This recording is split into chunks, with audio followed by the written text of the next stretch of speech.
মহাভারতে দ্রৌপদীর বস্ত্রহরণ হিন্দু পুরাণের সবথেকে নিন্দনীয় ঘটনাগুলির মধ্যে অন্যতম।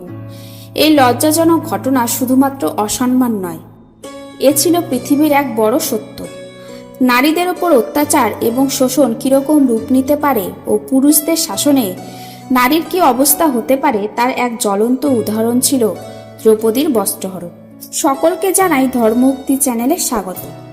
আজকের আলোচ্য বিষয় হলো দ্রৌপদীর বস্ত্রহরণের সময় সবাই উপস্থিত সবার সঙ্গে কি হয়েছিল।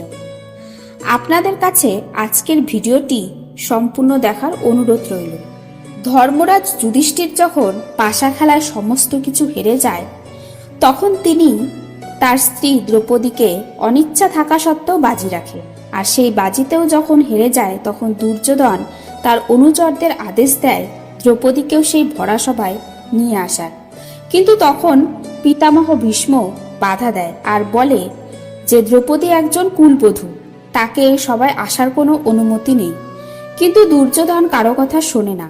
সে অহংকারে এতটা মত্ত ছিল যে নিজের পতন নিজেই ডেকে এনেছে।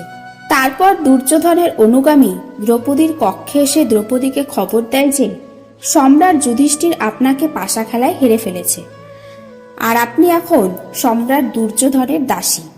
তাই জন্য দুর্যোধন আপনাকে সভায় যাওয়ার আদেশ দিয়েছে। কিন্তু দ্রৌপদী সেই সময় কোনো মতেই যেতে প্রস্তুত ছিল না। তারপর দুর্যোধন দুঃশাসনকে আদেশ দেয় যে তুমি সেই অভিমানী দাসীকে বলপূর্বক এই সভায় নিয়ে আসো। তখন দুঃশাসন দ্রৌপদীর কক্ষে যায় দ্রৌপদীকে বলপূর্বক সভায় নিয়ে আসার জন্য। সেখানে গিয়ে দুঃশাসন যখন দ্রৌপদীকে স্পর্শ করে, তখন দ্রৌপদী নিজের সম্মান বাঁচানোর জন্য দুঃশাসনের সঙ্গে যুদ্ধে লিপ্ত হয়।